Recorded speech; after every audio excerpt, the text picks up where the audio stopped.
I'm Cash, and welcome back to Cash Talks Football, where we break down all the goals in the Carabao Cup final today against Liverpool and Newcastle. Lots to talk about here. Basically, though, I will say it again. I think Newcastle have got one of the best centre midfielders, top three definitely. Three midfielders in the Premier League, and Liverpool really struggled with their midfield today, completely outrun. And I'm going to show you a lot of clips that just encapsulate the problem that Liverpool had. They couldn't deal with the physical presence that Newcastle posed in midfield. They just couldn't. And the other thing that was always happening, so we're going to watch this long ball here, because we've got lots to talk about. Canate's going to deal with it, but this is the issue that they had all game. But as soon as it goes down, drops into this area, Liverpool's centre midfielders were not picking up any of these second balls or any of these drop balls. As soon as Newcastle went long, Liverpool defended it, and then they lost the second ball. So they really didn't defend it, if that makes sense, because then Newcastle just got on the front foot. And this was happening all the way through the game. And you're going to see this when I start showing you the how the goals were scored. You can see it coming. If you know anything about football and you're watching what's happening in the game, you know how they're going to score. You can see what they're trying to do.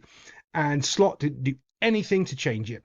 Now, everyone's been singing on Arnie Slot's praises this season. And rightly so, 12 points clear of the Premier League. But when it comes down to making snap decisions in a final and trying to put things right that are going wrong, he was found wanting today in a big time. And I'm going to point these out because I was seeing this happen, watched the game, and if I'm spotting it straight away, he should have been spotting it straight away. And not only do, as soon as they've won that second ball, boom, straight on again, behind the Liverpool midfield, and they're running at, behind the Liverpool midfield, and they're running straight at the goal. It's just too easy. That shouldn't be allowed. Now, Liverpool's easily been beaten down this right-hand side. I know they've got Kwanzaa in there. And actually, I do rate Kwanzaa as a centre-back. As a young kiddie, I think he's absolutely fantastic. For a young kiddie. Not for a Premier League centre-back, he's always great. No, for an up-and-coming centre-back, yeah, he's very good. Technically good with the ball at his feet. But as a right-back, it's different. It's very different because you've got that space that they can run into. They can't really run in behind you when you're a centre-back because they run into the goalkeeper. Yeah, it's completely sort of different positional play. Now, what we're going to spot here, and this is what we're going to talk about, is Andy Robertson getting underneath the ball, and they've clearly set this up. They've targeted Andy Robertson because he's not great in the air. He's just not. 3 years ago, he might have been, but not now. He reminds me very much of all of the flaws that I was pointing out with Kyle Walker defensively. Andy Robinson's starting to have those little moments that people are just ignoring, and because of the history of Andy Robinson being a good left back, they just don't spot this stuff. So as this comes in here, you can see he just gets completely underneath the ball, and it hits him in the back because the head is rubbish. Now, I was listening to a couple of fan channels and some commentary all at the same time because I like to get different opinions, and their breakdown of this was nonsense. They were like, "Oh, it's a great block from Andy Robinson," because what ends up happening right now is this shot. As this shot comes in, he puts in a good block and it goes out for a corner. But the problem happened because he couldn't deal with the header in the first place that none of you talked about. That's the problem. Immediately, as soon as that happens, you go, uh-oh, they're trying to put the ball to the back post to have Andy Robertson deal with it. We either make sure that doesn't happen again, or we fix it and we put in the other, I don't know if Tsimikas is injured or not, because he's actually decent at doing that job. Or if, we make a change, we do something, we fix it. We get a message to, we make sure that mistake doesn't happen again, because if it does, it's going to cost us a goal. And guess what? It does cost Liverpool a goal. But we'll get on to that. Let's move it on. Now, here's Liverpool's next warning sign right here when they've got, Dunn? I keep forgetting his name. And Alexi McAllister. Alexi McAllister should never be trying to win a ball against this chap because he's about 19 foot taller than Alexi McAllister. He's a tiny guy. And this is just another warning. This is how they're going to score a goal, because you've got a tiny guy on one of the best headers of the ball. And guess what? He wins it. Does he put him off enough there so he can't get power on it? Yeah, probably. He probably does. But the moment he doesn't, he's going to score a goal. Oh, and guess what? We're going to get to that. Don't worry. So let's just cover this handball, because there's two things. My opinion is it's not a handball, all right? But let's break it down properly. If you're doing VAR, unfortunately, this is a handball. So let's look at the rules, right? Does it hit his hand? Yeah. Does he gain an advantage? Yeah. Is it in the box? Yeah. It's a penalty. It just is. Like me personally, I like the way that the referee kind of let the game flow a lot. There was lots of good challenges, and I would have hated this to be a penalty. Unless you're a Liverpool fan, you want this to be a penalty. But let's have a look at when the ball hits his hand. Does the motion of the ball change, right? That's what we're looking for. Yeah. Let's just rewind that because you can't see it. So here it is. It's bouncing up and it's going to go to Luis Diaz, as you can see. As it goes up, though, bump, it stops the ball rotating and moving. It takes that extra energy out of the ball. It doesn't roll through to Luis Diaz. Trippier gets an advantage because it's hit his hand and he's got an advantage. And his hand is miles and miles away from his body. Absolutely miles away from his body. So, yeah, letter of the law, it's a handball. Would I call it? Never. But you know what? Unfortunately, we don't live in a world where football's a thing anymore. It's all these nonsense VARs and trying to make it entertainment for other people and not for football fans. But yeah, that is a handball according to the new. Well, that's the problem.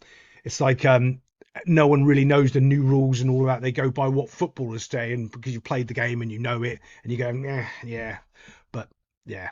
So this is Dan Burn's goal, and let's just look again, exactly the same image. We've got Alexi McAllister with Dan Burn. Last time he was out here, Alexi McAllister and Dan Burn. Same thing, back stick, same place. Now it's on the other side, same, exactly the same. There's only a little difference this time. There's two players here. So now Alexi McAllister doesn't know who the ball's going to go to. Well, I know who it's going to go to, and so do you. And he's caught between two minds. So if you watch his movement, he doesn't get anywhere near Dan Burns to actually try to block his trajectory or his path or put him off the header. He basically just gets a complete free header. So let's watch his movement. Watch his movement as he goes. Boom, boom, boom, boom, boom, boom. Do you see? He's miles away. Now he's trying to go towards him. He's not close enough to challenge him. Why? Because he's a midfielder and he's not a defender. That's probably the real reason. And he's, so now it's just simple. Can Dan Burns add the power to the header on this free chance? Yes, he can. Bang, into the corner, gets himself a goal. Well, we knew that was going to happen because the incident I've shown you isn't the only time Alexi McAllister was marking Dan Burn and he almost scored, got his header on in the box. Yeah. Poor from Arnie Slot. Should have noticed and seen that earlier and then dealt with it. This was an offside call that everyone was confused about because obviously he's the player offside. He's in front of the goalkeeper. Not a fan of this rule myself. Not interfering with play. Is he interfering with play? This is all just subjectical to your opinion of whether or not the guy's interfering with play. Does the keeper still make the save? Yeah. So is he interfering with play? Well, technically no, because the keeper made the save. Well, could the keeper made a better save? Well, no one it gets into the realms of nonsense. It just should be you're offside, not this you're interfering or any of that. If you're in an offside position, make it simple, because when you start getting into the realms of is he interfering with play or not, you can just make up whatever you want. He is or he isn't. Every single player on the field is interfering with play because you have to think about them. Well, that's from a philosophical point of view. So what are you talking about? Yeah, but this case, he's kind of right bang in the vision of the goalkeeper as this comes in. Keeper's kind of got to go around him. So you can see it, but yeah, I'd just run it simpler. He's offside, no goal. It's much easier to do that than this, is he interfering with play? Look at VAR rubbish. So this is absolutely, completely poor defending from Liverpool, right? We're going to look here. We've got 1, 2, 3 players defending 1, 2 Newcastle players. The space is the danger. That's the dangerous space, okay? The ball's not a danger because it's out wide out here, and we've got pressure on the ball. He's not going to do anything with it. Another pass to him, he's not going to shoot, he's not going to cross it, right? He's not going to do, all he's going to do is go down into this space here. So this is the dangerous space. We immediately recognize that. So if we look at where our centre back is he behind? If we draw a line, I'm terrible at drawing lines.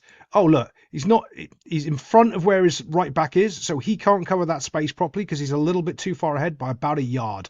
And yes, a yard is huge, right? So when this ball gets played in here, the next thing happens, as it goes up, you saw Gravenberch put his arm up, telling somebody what to do. And as you well know, if you watch this channel, in the next 5 seconds, somebody is going to score a goal because he needs to be going with the runner. He doesn't need to be staying here. He needs to be tracking that runner right now. Doesn't. Other thing, defender doesn't go. He could go and leave that player completely unmarked. But as soon as that ball's played, he's got to make a decision about going and closing that space down, because that's important. Yes, can the ball be cut back here? Yeah, but now he's got to trust one of his teammates here, and there's plenty of them, come in and do that job there. He cannot leave the ball unpressured in this space down here. So as this ball gets knocked on, boom, look, he starts to go, brilliant. But you know what? I think this is Ryan Gravenberch. He should have gone in the first place, and he should have told his centre-back to stay. Right, one of them should have got there. If you're going to come all the way over here, you've got to make sure you win that ball and you stop it. Or you stay put and you make him do his job properly in the first place. So it's one or the other, right? You don't half-arse it and just jog over slowly. You get there. He doesn't. Watch. Joggy, joggy, joggy, joggy, joggy. Whack. Ball goes across. Yeah. That's Ryan Gravenberch's player. He should have tracked him and he should have dealt with it properly in the first place. Andy Robertson gets caught under the ball again. This is where it all stems from. Well, no, it stems from back here, to be honest. This is my bigger concern, because this is a situation, right? So what happens in games, you want to look at it. This situation of 3v2 here happens a lot. This doesn't. You can fix this with teaching Andy Robinson about his body position, because he's facing the wrong way. He's facing his goalkeeper, for crying out loud. His shoulders aren't. He needs to turn just a little bit more, so he's facing a little bit further this way, so he can actually get some purchase on the ball. And that comes from his starting position. He's not back quick enough. He's not back and facing. If he's back, he's facing the wrong way. And by the way, if you're facing, I'm talking about that much. That's the difference. He's there. He needs to be there. That's huge. He's not. He's too far underneath the ball. Now it's just a header back across goal and a quick finish. Snap, boom. It's in the back of the net before you can do anything about it. Bang. Keeper's got no chance. Yeah. So many things Liverpool could have easily defended there, and they didn't. One team showed up to play, and it was Newcastle. Again, we can see the Newcastle midfield just outpowering Liverpool numbers near the end of the game here, and just winning the ball, bump straight in on Curtis Jones, and then immediately there's another player to help them. Yeah, they absolutely just run Liverpool ragged. Now, they didn't outpass Liverpool. They didn't play brilliantly. All they did was made it hard for Liverpool to play. They got bodies on them, and they made them not be able to pass the ball. It reminded me very much of the Merseyside derby with Everton, and Everton sort of just bullied Liverpool. Just that Everton didn't have enough opportunities to score or create them, where Newcastle did in this game. And they just didn't let Liverpool have a breather on the ball. They knocked them, pushed them, shoved them, did everything they could to put them off their game. Now, this should have been a goal from Newcastle here. They should have got this third one to wrap it up, even though they didn't need it. But we won't get onto that. Let's move it on. Just going to take it from this highlight here from when Newcastle almost scored another goal. Honestly, if you're a Newcastle fan, you're probably disappointed that you only scored 2, because you could have had a couple of more. But we're looking at a pass right there to a player on the run, which is bread and butter for someone like Curtis Jones. But look what happens. Bump. He's got to stretch it. No, now he doesn't get it. Straight away, 1, 2 Newcastle players are there to win it back, and they do, and just start attacking Liverpool straight away again. Boof, and off they go. Straight away on the transition.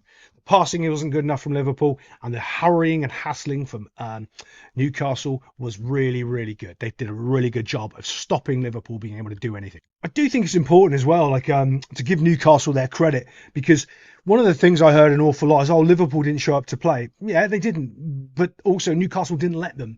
And I find that's a funny thing, depending on where sort of the team structure is in the Premier League, of like if they're a top 6 side, or, the other teams just get completely washed over. They don't go, Newcastle played great. They shut them down in midfield. They did the right things. They put bodies on. They got their set pieces. They played for those set pieces. They played to have those man matchups, and it worked. They got their advantage, and that's what they did really well. They deserved the win. They'll go, Liverpool didn't show up to play. Like at some point you have to give credit to the other team and go, well, they've done a great job. They've done exactly what it says on the tin. But it's so funny in football that people don't do that. It's just like, if Nottingham Forest beat so and so, it's like, Man City didn't show up to play, and Nottingham Forest were lucky. No, they're just good. But I want to show you this goal here, this chance, and I want you to have a little look at this little staggered here. This is the reason for the first time Newcastle, someone gets in behind them, because they're not in a line. You can see that gap's opened up, and just this great little ball through. It's a great finish from Chiesa, to be honest. I think he's one of those players that I would use more at Liverpool. I really would. I watch these Luis Diaz's and Gappos, and I look at Chiesa, and every time he's on the field, he has loads and loads of shots, and he scored a couple of goals, I think, in the Carabao Cup. But yeah, I would use him more. Mo Salah was completely and utterly non-existent in this game. But as we're going to play this through, bump, off it goes, and this is where they're stopping it. right, for the offside. I can tell you straight away that's not offside. Not even a second. I'm going to go, yeah, it's not offside. The fact that they have a guy in the booth sitting there looking at this, I think it was 4 minutes to say that's onside, to me it's shocking. It is shocking. Give me 100 of these and I'll be able to tell you in seconds if it's an offside or onside, or whether or not I need to spend 30 seconds looking at it. Most of them, I'd say 95%, I'll be able to do straight away and tell you, and probably so could you. And it is so frustrating that they're stopping the game to talk about things like this because they're trying to make it exciting. And I don't know if you know that is what they're trying to do with VAR. They know the answer already. They're just trying to make it a spectacle to watch the game. The other thing that I think was shocking with this VAR was they went back and looked at this tackle here, which I'm going to show you now. Oh, let's show the finish. It's a quality touch on his right foot, and he just slots it. Bosh, straight in. Yeah, it's a quality finish. He doesn't even look, actually, if you watch him. He just knows where the goal is, and he just puts it on frame. Does a good job. I do have to show you this VAR clown, whoever this clown is here, because that is not close. That is like massively onside. The fact that you're having to get lines out and you can see how big that gap is with the lines just means maybe you shouldn't be doing this job because you're rubbish. This is the build up for it, actually, and I want they cut the VAR part out of the highlights, so I can't actually show you and them trying to zoom in and look here at this challenge. But here's the problem: there's the referee. He's right there, and it's not a foul, by the way. The little Liverpool kiddie wins the ball cleanly and goes off and makes a great pass. But the fact they take another minute and a half to look at that, but look where the ref is. He's right there. It's like, can you tell I do not like VAR, and it ruins all these flowing decisions of like the handballs and all this sort of stuff. It makes everyone second guess every handball decision, all this other rubbish, because we're always assuming VAR's watching it and they're going to have some nonsense opinion about it, instead of us just seeing it with our eyes and saying that's not a handball, play on, get on with it. Or, you know what, if it goes to VAR, we can see why it would be given, because the bounce doesn't work properly and all of that stuff. Because but other than that, Newcastle well deserved a victory today, and I think everyone would agree Newcastle's one of those teams that most people like. It's like, if Tottenham won a cup, everyone would kind of go, oh, just because they meme on Tottenham. Not that they dislike Tottenham, they just meme on them for never winning a trophy. People don't necessarily want Arsenal to win because the fans are always moaning, and it makes it funny when the fans moan more. There's lots of teams out there that you go, oh, I wish they didn't win it. But Newcastle, I think, is one of those teams that if you lose the final to them, you go, all right, lads, yeah, well done. It was 80 years ago last time you won a cup. Good on you. And other than that, I'll see you next time on Cash Talks Football.